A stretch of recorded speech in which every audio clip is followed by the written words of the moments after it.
Hey there guys, this is Phone Tech Kid and today I'm going to be reviewing the Jellybam ROM. This works with all the Galaxy S3's and I'm pretty sure it supports most of the Note 2's. I'll have the link down below for the ROM. Gaps are included in the ROM so you don't need to install a separate package. And you can look through the ROMs and see if your device is supported there. So let's get into this ROM. I have been requested by a couple people to review this ROM. So if you are one of those people, make sure to go to the bottom and hit like. And also leave a comment, all you guys, of what ROMs you want me to review because I'll be there to review them. So let's get into this. Right off the bat, you can see that I have a Touchwiz launcher. But actually, this is not Touchwiz. This is Android 4.2.2. So if we go into About Phone, you can see that we have Android 4.2.2 Jellybam. So that's awesome. Sadly, you do not have the newest Touchwiz launcher that was announced on the S4. This is it just gives you the stock Touchwiz thing, and the rest is AOSP. About Jellybam, we have some stuff here to look through. And basically what this ROM is it's a mix of Paranoid Android, CyanogenMod 10.1, and AOKP.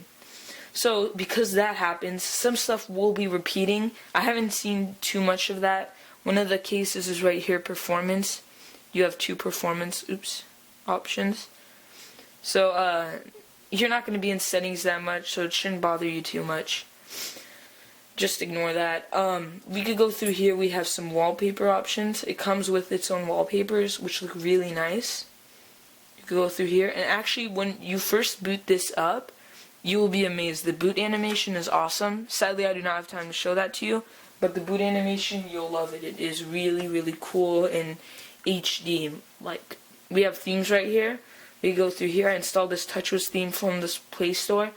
You could click apply. It will apply it, and now it kind of looks more Touchwiz-y. And then we have Super User integrated in. You could go through here, customize what apps are allowed to use root. Then we have our Paranoid Android settings right here, Paranoid Preferences. You could go through here, all the normal stuff that you usually get Paranoid. You could change to Phablet UI. Once you first install this ROM, you'll have this navigation bar at the bottom. You're going to want to go to Interface, and you're going to want to turn the nav bar down to 0. Okay, so you're going to turn it down to 0, and you'll click the check mark at the top, or it'll say Apply, and then it'll save it, and you will not have a navigation bar anymore. And so all the normal Paranoid Android stuff there. And then we have our BAM control, where all the CyanogenMod AOKP stuff is. If we go into General Interface, we have some options like Enable Kill All button, Recent RAM bar, CRT off animation, all this stuff from AOKP and some stuff from CyanogenMod. You go through here, customize it. You could choose a different boot animation.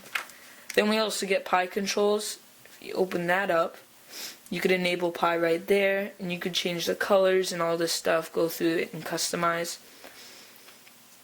Then we have navigation bar, which is the nav bar, and as I said, if you want it there, it'll already be there and you could go in here and customize it.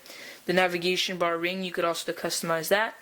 Then we get power menu. You could, if you want to use Pi, you're going to want to enable expand desktop, status bar hidden, and then when you hold the power button, you'll click expand desktop and it will hide your status bar for you, and you can use Pi control.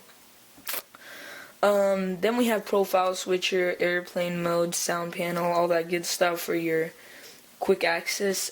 We have notification panel. You could change the transparency, add the power widget, which is from CyanogenMod, and you could have shortcuts there too.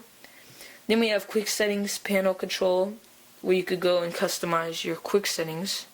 Oops. As you can see, there are some hiccups like that, but very rarely. And you could customize your quick settings, which are right there. And we get some battery options to change your battery, some clock options if you want it right, center, wherever you want it. Then we get some exposed framework and exposed DPI options. I've talked on it before in some other videos, which lets you also customize the apps. But if you're going to use Paranoid Android, then you don't need that. There's the kind of repeating itself again. You can customize the Chronos clock here, some sound, LED, vibrations, S Pen features, so you could still use your S Pen if you have the Note 2. and then we could disable our hardware keys if you enable custom actions. So that's pretty much in settings. As you can see, you get the stock Touchwiz widget there, and this ROM is really snappy. So I wanted to install, and from now on I'll be having a time where I do quadrant standard with this.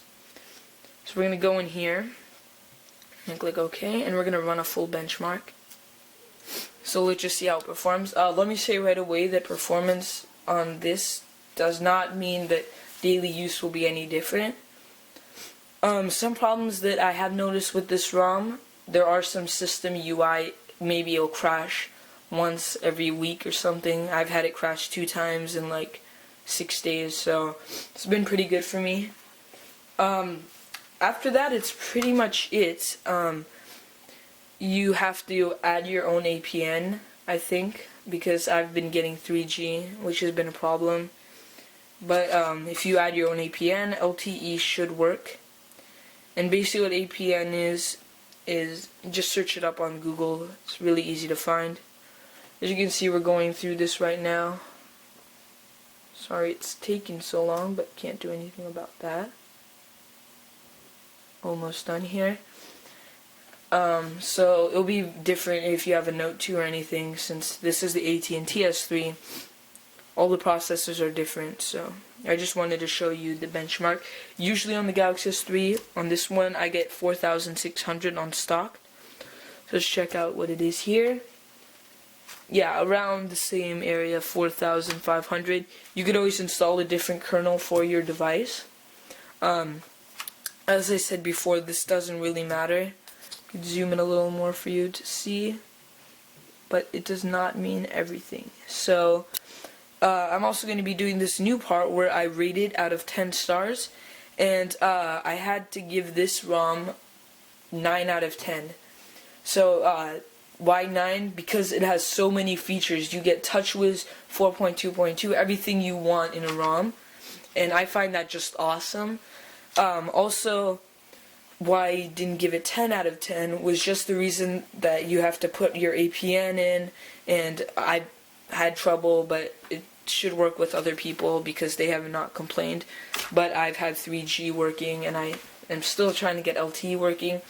Guys, stick around, subscribe, because in the next couple of days I will be reviewing a ROM for all the US Galaxy S3's, which will give you the Xperia Z basically on your S3. And if you have international, go check out galaxys3root.com, where he already has a video talking about that for your international Galaxy S3, guys.